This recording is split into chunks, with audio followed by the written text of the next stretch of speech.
vous êtes sur RTL.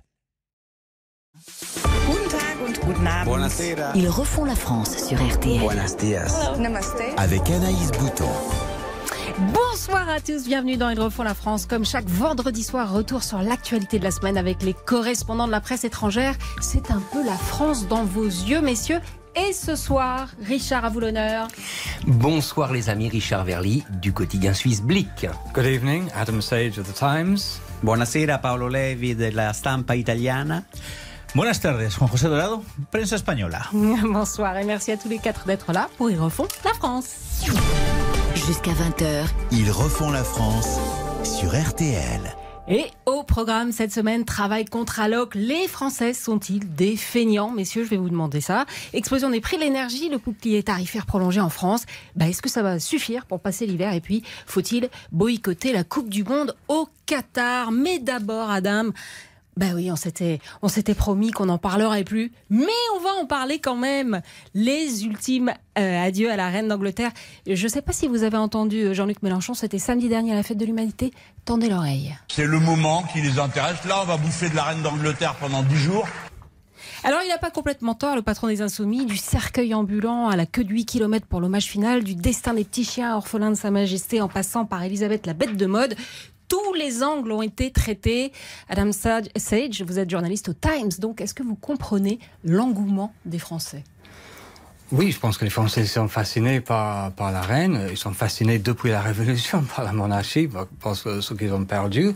Je suis pas très étonné que vous avez les funérailles de la reine H24 sur les chaînes françaises. Je parlais à une connaissance hier française qui me dit qu'elle trouvait ça finalement assez rassurant dans une actualité très très très anxiogène de voir tous ces rites qui datent d'il y a des siècles, tous ces beaux soldats qui accompagne le cercueil de la reine. Donc je pense que c'est une opinion assez partagée. Si M. Mélenchon ne l'aime pas, il peut éteindre sa télé, il peut aller à la pêche. Donc je ne m'en fais pas trop pour lui. D'accord. Juan José, pour vous, la France, c'est une monarchie encore? La France est une monarchie. Quand je suis arrivé en France et je suis allé pour la première fois à l'Élysée, je me suis dit, ça c'est le palais royal en fait. Ah oui, et vous êtes connaisseur, vous, hein? Oui, mais par la suite, c'est vrai que quand on a entendu cette définition des monarchies républicaines, je dis ça colle complètement à la France et au premier président que j'ai connu en France, qui était François Mitterrand. Mais après, ça me surprend toujours cet engouement. Tu parlais autour de la reine, mais c'est autour de la monarchie en soi, parce qu'il y a 30 ans, c'était déjà ça aussi. Et pour nous qui sommes une monarchie, et on s'est beaucoup intéressé à ce qui se passe du côté de l'Angleterre, mais on ne fait pas des tonnes et des tonnes comme vous faites en France. Ah bon, ça, c'est une réalité. En non, on a beaucoup moins fait. Et de toute façon, vous savez que de toute façon, la famille royale espagnole et la famille royale anglaise, elles sont liées, puisque le roi Philippe VI appelait donc la reine Elisabeth II, Isabelle II, nous on l'appelle comme ça, l'appelait tante Lilibet, dans le courrier qu'ils lui envoyé, parce qu'ils sont liés, les deux familles royales. Mais les télés espagnoles ne traitent pas de la même manière On a traité beaucoup moins. Ah d'accord. On a traité beaucoup moins. On l'a traité beaucoup, on était une monarchie, voilà. La reine, elle n'est allée qu'une seule fois en Espagne. Une seule fois en 70 années. Donc vous voyez effectivement qu'on l'a beaucoup traité, mais pas autant qu'ici. Et puis c'est la différence qui fait mal royale, en fait. Paolo, Richard, c'est la même chose chez vous, Paolo ? Vous le traitez de beaucoup, ça inonde les télévisions italiennes aussi. Il y a une fascination, l'Italie, pour la monarchie anglaise. Oui, absolument. Il y a une vraie fascination et les Italiens sont très anglophiles. Ils adorent l'Angleterre. Et c'est vraiment une culture qui est très présente chez nous. Et aujourd'hui, il y a chez nous une campagne électorale parce qu'il va y avoir des élections politiques le 25 septembre. Donc, disons que cette fois-ci, la mort de la reine a été un petit peu éclipsée par cette actualité politique. Ceci dit, oui, la couverture, elle est quand même très, très intense. Richard ? Alors nous, on a je ne sais pas si c'est la chance, mais on laisse une partie de cette couverture médiatique aux chaînes françaises, parce qu'elles sont regardées notamment en Islande. Donc ça nous permet de faire un peu de contre-programmation. Mais il y a de l'intérêt. Alors cela dit, c'est un intérêt très différent de l'intérêt en France, parce qu'en France, c'est évidemment la figure de la monarchie, la figure de la reine, et tout de suite on pose les questions derrière, comment ça peut continuer d'exister, pourquoi elle est tellement aimée. En Suisse, au fond, on ne se pose pas la question de savoir pourquoi elle était aimée et pourquoi le Royaume-Uni en est là. On regarde aussi la famille royale britannique pour ce qu'elle était, c'est-à-dire une firme, vous savez que c'est le surnom qui lui était souvent donné, une entreprise très prospère, et on sait qu'elle est prospère parce qu'ils ont tous des chalets en Suisse. À commencer par l'actuel roi Charles III, qui a un chalet en Suisse, son frère Andrew qui a dû le vendre, vous savez, avec ce qui lui est arrivé, etc., etc. Donc nous, on sait en Suisse que la famille royale, ça se compte aussi en millions de livres sterling chaque année gagnés par leur domaine et par leurs différentes activités.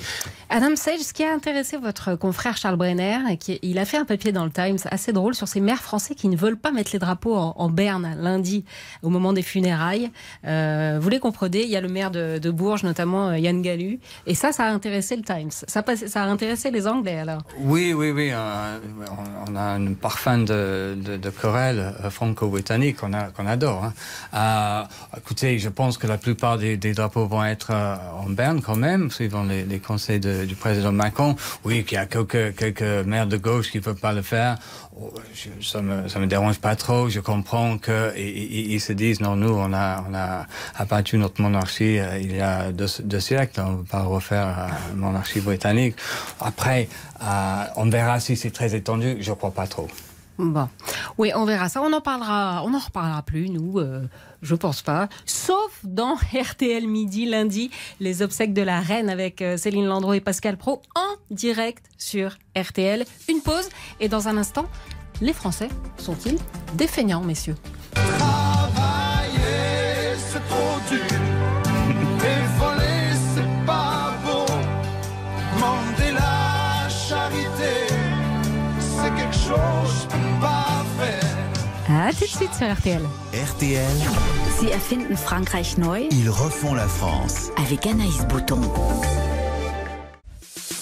Jusqu'à 20h, Ils refont la France sur RTL. Anaïs Bouton. De retour dans Ils refont la France, et avec nous ce soir le correspondant du Times, Adam Sage, Paolo Levi, correspondant à Paris de l'agence italienne ANSA, Juan José Dorado. C'est dur la double rota pour un Français, je vous assure. Correspondant espagnol à Paris, et Richard Verly, correspondant du quotidien suisse Blick. Alors premier thème ce soir, travail contre alloc, les Français sont-ils des feignants? La polémique The Scandal of the Week. de la semaine. Une polémique qui éclate au moment où le gouvernement planche sur une réforme de l'assurance chômage. À la manœuvre, le ministre du Travail et du Plein Emploi, Olivier Dussopt, son projet, adapter les accès des indemnités et leur montant à la conjoncture économique. En gros, protéger quand tout va mal, baisser les allocs quand tout va bien. Un projet qui a été jugé injuste et inefficace par les syndicats. Vous avez notamment entendu le patron de la CFDT, Laurent Berger, chez Amandine Bégaud sur RTL. Et ben c'est ce moment-là que choisit le secrétaire général du PCF, Fabien Roussel, pour déclarer sa flamme au travail à la fête de l'UMA. Écoutez. Notre horizon, oui, je le redis, c'est de construire une société où il n'y a plus d'allocation chômage, où il n'y a plus de revenus de substitution, où il n'y a plus de primes et de RSA. C'est ça le projet que la gauche doit porter tous ensemble. Alors Fabien Roussel se défend de stigmatiser les chômeurs, évidemment, mais ces déclarations relancent un débat qui oppose traditionnellement la gauche et la droite en France sur ce point. Le système français encouragerait-il l'inactivité? En clair, les Français sont-ils des feignants? Messieurs, Richard. La question, on se la pose, disons-le, c'est vrai, quand on voit la situation en France, quand on voit, vu de Suisse, la durée des allocations chômage, qui est quelque chose, vous savez, d'assez choquant quand vous êtes dans un pays, la Suisse, où vous pouvez compter en gros sur 6 à 8 mois d'allocation chômage maximum. En France, 24 mois. Hein. Voilà. 24 mois d'indemnisation. C'est une question qui est dans le débat public, mais c'est une question qui est complètement contredite par la réalité qu'on voit en Suisse. Parce que les Français qui viennent travailler en Suisse sont souvent les plus productifs. Ah. Et donc, la question posée, c'est est-ce qu'il y a quelque chose dans le système français qui peut-être a besoin d'être adapté? Ça irait plutôt dans le sens du gouvernement. Mais en tout cas, que les Français individuellement soient paresseux, je crois que ça ne vient en tête de personne. Est-ce que le système, Juan José, vous semble trop généreux en France? Alors il est généreux par rapport à l'Espagne un tout petit peu plus, puisque vous parlez effectivement des 24 mois. En Espagne, c'est souvent 18 mois. Donc il y a quand même une différence de 6 mois qui n'est pas énorme en fin de compte. Mais ce qui me surprend le plus, c'est que ce débat, cette polémique est née du côté de la gauche, que ce soit Roussel, même Sandrine Rousseau, qui aille là-dedans. Habituellement, cette question-là, on se les pose dans tous les pays. On se la pose en Espagne, effectivement, mais c'est souvent la droite qui pose la question. Et ce n'est jamais la gauche qui pose ces questions. Donc non, la France n'est pas un pays des feignants. La France est un pays où on râle beaucoup et on se manifeste beaucoup plus que par ailleurs, mais ce n'est pas un pays des feignants. Et c'est vrai que quand on compare la productivité des Français par rapport à d'autres pays, et notamment les Espagnols, on se rend compte qu'en fin de compte, comme disait Richard, la productivité française est beaucoup plus haute, plus importante que dans d'autres pays européens. Oui, mais Adam Sage, il y a quand même un paradoxe, parce qu'on vit quand même une conjoncture très singulière, le nombre de chômeurs est en baisse, mais il y a une pénurie de main-d'œuvre, 350 400 emplois non pourvus. C'est pareil chez vous en Angleterre ? Il y en a moins. En Angleterre, vous n'avez pas intérêt à rester au chômage trop longtemps parce que quand vous perdez votre emploi, il n'y a pas de système d'assurance chômage comme il peut y avoir en France ou d'ailleurs en Suisse, en Espagne. En Allemagne. En Allemagne, vous recevez juste un minimum, donc c'est à peu près l'équivalent c'est un peu plus que le RSA en France, mais c'est vraiment un minimum basique. Donc votre niveau de vie chute dramatiquement et vous avez intérêt à vous bouger pour retrouver un emploi. Donc, vu de l'Angleterre, des allocations chômage qui gardent une grande partie de votre revenu, 70% pendant quelques mois et qui durent pendant presque 2 ans, c'est extrêmement généreux. Ça permet aux personnes de vivre sans travail très très longtemps et ça explique pourquoi depuis des décennies la France a un taux de chômage qui est beaucoup plus élevé que dans d'autres pays, notamment en Grande-Bretagne. Ah, donc vous liez les deux, vous ? Oui, bien sûr, évidemment. C'est une évidence. Et ça explique aussi pourquoi il y a une pénurie de main-d'œuvre partout, en Europe, en Espagne, en Italie, je pense aussi. Mais c'est très très criant en France. C'est très difficile pour les patrons de trouver des employés pour beaucoup de secteurs et parce qu'on peut vivre tout à fait convenablement sur des allocations en France, oui. Paolo Levi, est-ce que vous faites aussi le lien entre l'État-providence et les 7% de chômage qu'on n'arrive pas à dépasser? Écoutez, oui, je ne sais pas si les Français sont fainéants ou pas, j'ai pas cette impression, mais sur la base de mon expérience personnelle, effectivement, beaucoup d'amis ici à Paris que j'ai pu connaître, ça fait 12 ans que j'habite, souvent me disaient non, mais j'ai aucun intérêt maintenant à choper un travail parce qu'avec les allocs chômage, je suis beaucoup mieux, j'ai beaucoup plus. Donc, effectivement, il peut y avoir des distorsions de ce système. Et quand on voit aujourd'hui sont tombés les chiffres du ministère du Travail qui disent qu'il y a plus de 360 000 postes vacants en France, tout métier confondu. Avant, c'était seulement dans le bâtiment. Maintenant, c'est l'industrie, c'est le secteur tertiaire. Voilà, c'est partout. Donc, effectivement, on peut se poser des questions. Après, je ne pense pas qu'ils soient fainéants. Ils sont comme les Italiens, des amants de la vie. On est vraiment des viveurs. Des amants de la vie. Et oui, on adore la vie, en France comme en Italie. Et donc... Après, j'ai l'impression qu'en Italie, on a une perception plus positive quand on va au travail. On ne fait pas cette cisure nette entre le moment du travail et ce qu'en France on appelle le loisir. Chez nous, le travail, même les plus durs, etc., on les prend positivement parce que c'est quand même, ça fait partie de la vie. Mais c'est vrai que dans l'OCDE, vous êtes moins bien classé dans le ranking de productivité. Si, on n'est pas très productif d'un point de vue du PIB, mais d'un point de vue de valeur vitale, d'échange, ça, on est richissime. C'est vrai. Richard? Non, il y a une question qu'on se pose, je pense en Suisse, mais on se la pose ailleurs dans les pays voisins de la France, c'est est-ce que le système français a fini par rendre les gens peut-être paresseux ? Et est-ce que les nouvelles générations n'ont pas... C'est ça, je crois, le sens de Fabien Roussel, de ce qu'il a dit. Est-ce que les nouvelles générations, ayant conscience de ce matelas social, sont moins motivées pour aller travailler que les précédentes? Ça, c'est une question que l'on se pose, parce qu'on a souvent l'impression, effectivement, ça, j'ai souvent entendu ça d'entrepreneurs suisses, que les jeunes Français, certes, ils sont productifs, mais ils ont moins d'appétence pour le travail que leurs aînés. Oui, mais parce que personne n'a osé faire en France, pas même la droite, l'équivalent des lois Ars en Allemagne en 2003, qui étaient des lois très dures, où le but c'était carrément de rendre le chômage invivable. C'est ça que oui, c'est clair, et c'est pour ça que je dis qu'il y a une responsabilité du système. C'est trop facile d'aller culpabiliser les Français en disant vous ne travaillez plus, ce qui en plus est faux. Enfin, on a tous le sentiment que c'est faux. Il y a peut-être quelque chose de déréglé dans ce système, et donc vouloir l'ajuster, bien évidemment, ça doit donner lieu à un débat, mais ça ne me semble pas une mauvaise idée. Mais Adam, finalement, est-ce que c'est pas le meilleur système ? En France ? Oui. C'est un très bon système si vous voulez travailler un peu, se reposer un peu, retravailler. Je pense que c'est très agréable, oui, effectivement.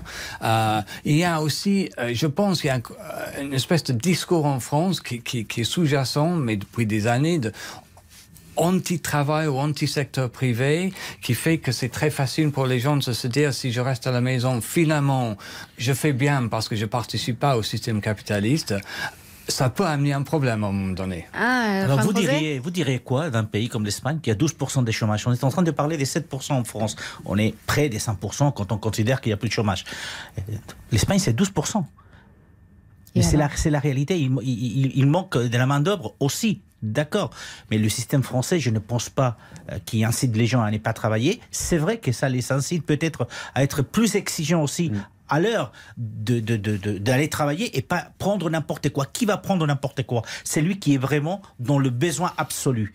Mais ce n'est pas le système français qui est mauvais. Sincèrement, je vous dis, allez regarder du côté de l'Espagne à 12% de chômage et vous me direz après si le système français est mauvais. Je ne sais pas comment c'est le chômage actuellement du côté de l'Italie, mais qui a été toujours autour de l'espagnol. Hein.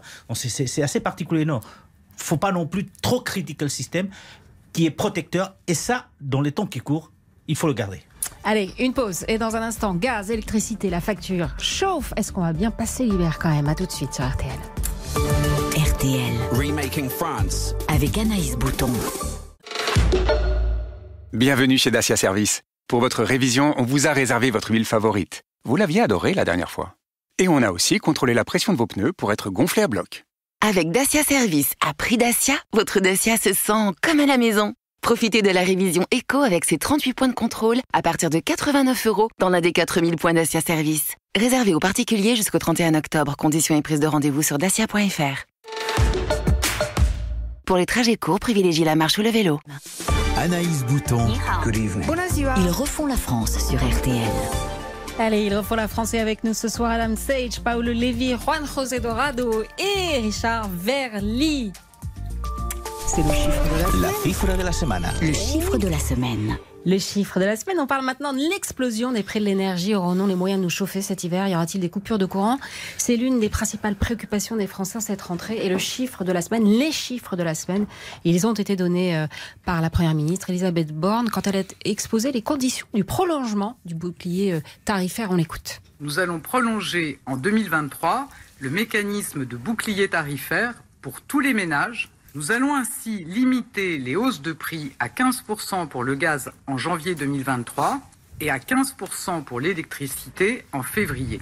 15% au lieu de 120%, c'est l'engagement que nous prenons. Est-ce que ça peut suffire, ce plan, Richard Verly ? C'est extrêmement difficile à dire parce que ça ne prend pas en compte un élément déterminant de l'hiver qui est la température. Oui. Donc si les températures devaient chuter et être extrêmement froides, à ce moment-là, la consommation d'énergie va augmenter et le bouclier tarifaire aura du mal à tenir. Donc je crois que c'est un pari. C'est un pari que le gouvernement français fait aussi avec sa population. C'est au fond une incitation à modérer sa consommation d'énergie. Et je pense que ce que veut le gouvernement, c'est un donnant-donnant. On soutient les prix. On limite les hausses des prix, mais s'il vous plaît, limitez la consommation d'énergie. Alors, chacun son tarif, son bouclier tarifaire. L'Espagne l'a fait de différentes façons. Bon, la première, c'est parce qu'il y a un découplage du prix du gaz et de l'électricité pour l'Espagne et le Portugal. La deuxième, on a appliqué une baisse de la TVA de 21% à 5%. En France, c'est ce que demandait le RN. Hein. Voilà, l'Espagne l'a fait. Et donc, après, il y a toutes les mesures d'incitation. Alors, effectivement, il y a ces problème des températures. Seul avantage pour les Espagnols, c'est qu'en Andalousie, il fait chaud même en hiver. Oui, exactement. Tous en Andalousie. Oui, tous en Andalousie. Adam Sage, la Première ministre avait aussi... c'était le jour de la mort de la reine, d'ailleurs. Voilà, c'était le jeudi. Qu'est-ce qu'elle avait proposé? Donc après beaucoup d'hésitations, la Grande-Bretagne va maintenant avoir un bouclier tarifaire aussi. Donc les prix qui devraient exploser à partir d'octobre vont être gelés pendant 2 ans. Alors je suis un peu sceptique d'ailleurs sur les chiffres du gouvernement français parce que le coût du bouclier tarifaire britannique est estimé à 150 milliards d'euros. Donc quand j'entends le gouvernement français dire que grosso modo le coût ça va être 40 milliards pendant 2 ans en France, je me demande qui se trompe, mais je pense qu'il y a anguille sous roche quelque part. Ah oui, mais c'est un point, on demandera à Martial Liu. C'est vrai que c'est bizarre, c'est énorme comme différence. Oui, je pense que le gouvernement français cache quelque part ses coûts. Je pense c'est pas les Anglais qui... Non, oui, je pense qui disent qu'ils sont particulièrement généreux. On ne sait pas vraiment, parce qu'on ne sait pas où seront les prix de l'électricité et du gaz dans 2 ans, mais ça peut monter à 150 milliards d'euros. Je pense que quand le gouvernement français parle de 24 milliards d'euros pour cette année et 16 milliards de l'année dernière, il cache le coût pour EDF, il cache aussi un certain nombre de coûts pour les électriciens d'énergie renouvelable, et je pense que le vrai coût est largement supérieur. Paolo Levi, comment ça se passe en Italie? Écoutez, c'est comme en France, vous savez, en Europe, on est tous sur le même bateau. En ce moment, d'ailleurs, la présidente de la Commission européenne, Ursula von der Leyen, a tenu, il y a 2 jours à Strasbourg, au Parlement européen, son grand discours annuel sur l'état de l'Union. Et elle a appelé les Européens et tous les pays membres à des mesures exceptionnel pour faire en sorte de tenir bon pendant cette période très dure. C'est une bataille qu'on doit faire soit au niveau des États, soit au niveau de l'Europe, et nous, chaque citoyen, pour ce qu'on peut faire. Moi, par exemple, maintenant, j'ai découvert cette chose des pâtes. Quand je bouille mes pâtes, j'éteins la pasta, si. J'éteins le gaz juste quand l'eau était en ébullition avec un couvercle, et les pâtes, elles cuisent très très bien. Je fais des pâtes al dente en consommant la moitié du gaz. Donc, à chacun de nous de sortir aussi un petit peu de créativité pour limiter... Mais vous allez pouvoir venir je ne sais pas comment on va faire pour la fondue. Ça va être plus compliqué. Oui, c'est vrai que la fondue... ça va être beaucoup plus compliqué. Hein. Alors, la Première ministre Elisabeth Borne a ajouté ceci, peut-être un peu perfide, Adam. Dans ce contexte d'explosion du prix du gaz et de l'électricité, la France est le pays qui a le mieux protégé les ménages en Europe. Voilà, je crois que c'est clair. Jusqu'ici. Alors, il y a 2 sujets là-dedans qui est assez intéressant. On a le sujet qui nous concerne tous, c'est le problème du gaz russe, le prix de l'électricité et du gaz. Il y a quand même un sujet franco-français, c'est le problème des réacteurs nucléaires. La France dépend des réacteurs nucléaires, et dont il y a à peu près la moitié qui sont hors service en ce moment. Et quand on parle de pénurie que toi tu dois éteindre ta cuisinière pour cuire les pâtes, c'est pas uniquement à cause de tous les sujets italiens en Suisse, en Italie, mais c'est aussi parce que pour des raisons qui me paraissent assez hallucinantes, tous ces réacteurs sont hors service en France. Oui. 29 réacteurs. Mais apparemment, EDF vient d'annoncer que d'ici décembre, ils vont être tous réactivés. Tout va bien alors. Alors, en parlant de ce qui se passe chez vous, messieurs, c'est l'heure d'accueillir Nathan Bretman. Bonsoir. Qu'on pourrait leur piquer. Chaque semaine, une idée, une initiative trouvée à l'étranger et qu'on pourrait, ou pas d'ailleurs, décliner ici en France. Et cette semaine, Nathan, vous vous êtes arrêté en Italie. Italia Bella, si. Italia Bella. Bon, Anaïs, vu que nous parlons depuis quelques minutes de la crise énergétique, je vais vous prendre un exemple. Lorenzo Casini, c'est le patron de la Serie A, le championnat de foot italien. Paolo, je suis sûr que vous le connaissez parfaitement. Il a annoncé début septembre que le temps d'allumage des projecteurs dans les stades allait être réduit, écoutez bien, de 25%. Les lumières seront allumées maximum 4 heures, dès l'ouverture du stade jusqu'au départ de tous les supporters. Dans le communiqué partagé sur le compte Twitter de la Serie A, le patron a assuré qu'il voulait, je cite, être un exemple vertueux dans un moment difficile et que ce n'était qu'un premier pas. Ah bon, il veut aller plus loin. Oui, tout à fait. À court terme, les stades qui n'ont pas encore d'éclairage LED vont être équipés le plus vite possible. Et puis plus tard, des panneaux photovoltaïques et des systèmes de chauffage d'origine renouvelable vont être installés. C'est un geste pour l'environnement, mais aussi pour le porte-monnaie des clubs, car en Italie, c'est les clubs directement qui payent les factures d'énergie. Merci beaucoup, Nathan. J'ai juste une petite question. Quand la Première ministre dit on limite à 15%, mais ça aurait dû être 120%, en fait, est-ce que c'est une façon pour elle de dire aux Français qui sont très bien protégés? Est-ce que c'est une façon de leur dire, de commencer à leur dire vous avez été jusqu'à présent très protégés, vous allez devenir maintenant des consommateurs exigeants et vous allez faire attention? Est-ce que c'est la fin Enfin, est-ce qu'on passe du quoi qu'il en coûte au combien ça coûte finalement? C'est la bonne expression. Ouais. Mais elle a raison quand elle dit que les consommateurs français sont bien protégés. L'Espagne aujourd'hui a son bouclier fiscal parce qu'à un moment donné, le prix de l'électricité a augmenté de plus de 200%. Et donc c'est à ce moment-là que les Espagnols et les Portugais ont tapé sur la table pour dire, écoutez, il faut découpler le prix de l'électricité pour l'Espagne et pour le Portugal par rapport au gaz. Pourquoi ? Parce qu'effectivement, l'Espagne, à un moment donné, c'est là la question paradoxale, c'est qu'à un moment donné, l'Espagne et le Portugal, en 2008, ont eu à faire, à cause de la crise financière, des réformes structurelles au niveau de l'énergie qu'ils consommaient. Donc on a construit des centrales photovoltaïques, des barrages, etc., pour avoir de l'énergie renouvelable, ce qui n'a pas fait l'Allemagne, et ce qui n'a pas fait la France, qui est logique parce qu'il y avait le nucléaire. Mais à un moment donné, les Espagnols ont dit nous avons fait le travail, donc c'est pas à nous de payer effectivement le manque des Allemands, notamment à ce moment-là, parce qu'ils n'étaient pas des nucléaires et plutôt sur le charbon. Bon, quelque chose me dit qu'on va en reparler beaucoup de ces questions d'énergie. Nathan, vous nous parliez du foot. On a avec nous ce soir 4 représentants de grandes nations de football. L'occasion évidemment de leur poser cette question cruciale. Faut-il, oui ou non, boycotter la Coupe du Monde au Qatar? Il va y avoir du sport, mais moi je reste tranquille. Il va y avoir du sport, mais moi je reste... À tout de suite sur RTL. RTL, ils refont la France. Avec Anaïs Bouton. Jusqu'à 20h. Ils refont la France sur RTL. Anaïs Bouton.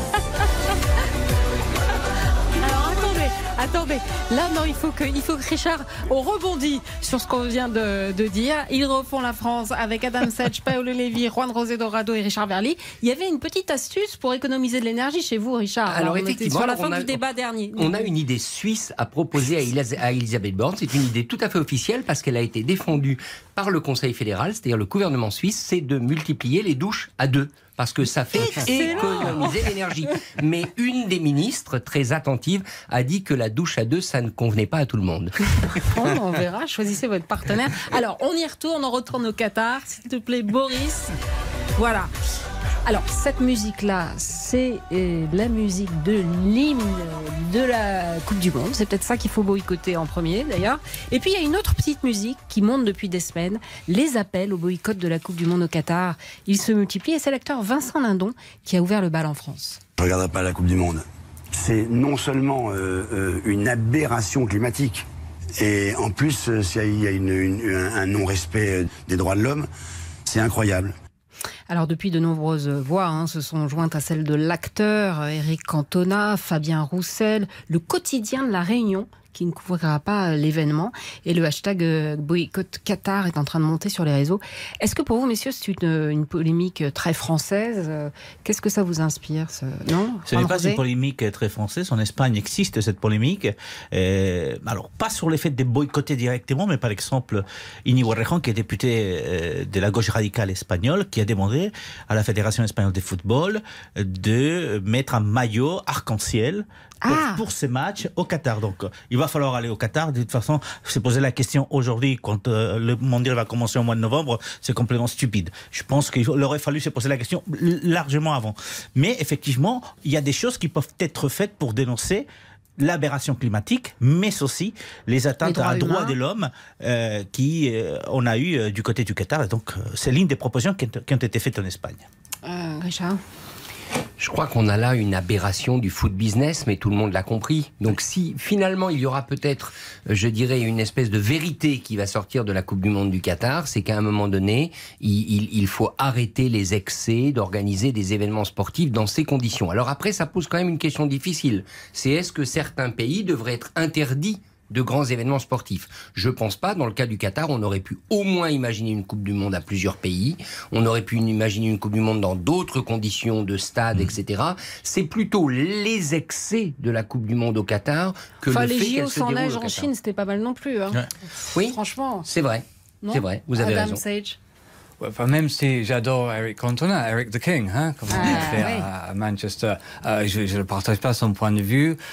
J'ai regardé la Coupe du Monde en Russie, qui est un pays, à mon avis, bien plus toxique que le Qatar. J'ai regardé les Jeux Olympiques en Chine, où il y a des abus de droits de l'homme aussi. Le Qatar est un pays allié, un pays à qui nous vendons Britanniques beaucoup d'armements, que les Européens vendaient encore plus d'armements. On a des accords commerciaux, diplomatiques. C'est un pays qui est stratégiquement important. Non, bien sûr, je regarderai la Coupe du Monde, j'allumerai ma télé, j'espère voir l'Angleterre gagner. L'Angleterre gagner, il faut vu ce soir. Non, ne riez pas, quand même. Jean-Pierre Raffarin s'est exprimé sur l'antenne d'RTL avant-hier soir, on écoute. Moi, je pense que la chaise vide est toujours une mauvaise position. Quand on a des idées, quand on croit à ces choses, on ne s'absente pas, on ne boycotte pas. Boycotter, c'est fuir. Au fond, si on devait boycotter la Coupe du Monde, il faut boycotter aussi le Paris Saint-Germain. Il faut boycotter le prix de l'Arc de Triomphe qui a lieu ce week-end et qui s'appelle le prix Qatar Arc de Triomphe. Donc, soyons cohérents. Paolo Levi, Forza Italia. Forza Italia, écoutez, c'est très simple. L'équipe de foot italienne, elle joue seulement en démocratie. À chaque fois que la Coupe du Monde est organisée dans des pays qui bafouent les droits de l'homme, on se fait éliminer de façon inconsciente. Donc, c'est votre contribution. Comme si en 2018, on n'était pas présent, précurseur d'un pays et d'un gouvernement qui ensuite s'est révélé faiseur de guerre en Europe. Et au Qatar également, on n'a pas été qualifié. Donc, l'Italie boycotte inconsciemment tous les gouvernements autoritaires dans le monde. Merci beaucoup. Un grand merci à tous les quatre. Richard Verly, Paolo Levi, Juan José Dorado, Adam Sage. Adam, est-ce que vous pouvez me lire et me traduire ce qu'il y a sur votre notice biographique dans le Times, s'il vous plaît? Okay. Paris correspondent for the Times since 1994, covering 5 presidential elections, innumerable scandals and recurrent French anxiety over the loss of tradition. Traduisez, s'il vous plaît. Correspondant à Paris pour The Times depuis 1994, que j'ai couvert 5 élections présidentielles, beaucoup de scandales et l'angoisse française perpétuelle sur la perte de tradition. Merci, messieurs, de venir commenter tout ça avec nous le vendredi soir. Ils refont la France revient bien sûr vendredi prochain, même heure, 19h. Et vous pouvez retrouver évidemment l'émission sur rtl.fr. Passez un excellent week-end sur RTL. Dans un instant, RTL Foot avec Eric Silvestro et toute l'équipe. Mais juste avant, l'essentiel de l'actualité.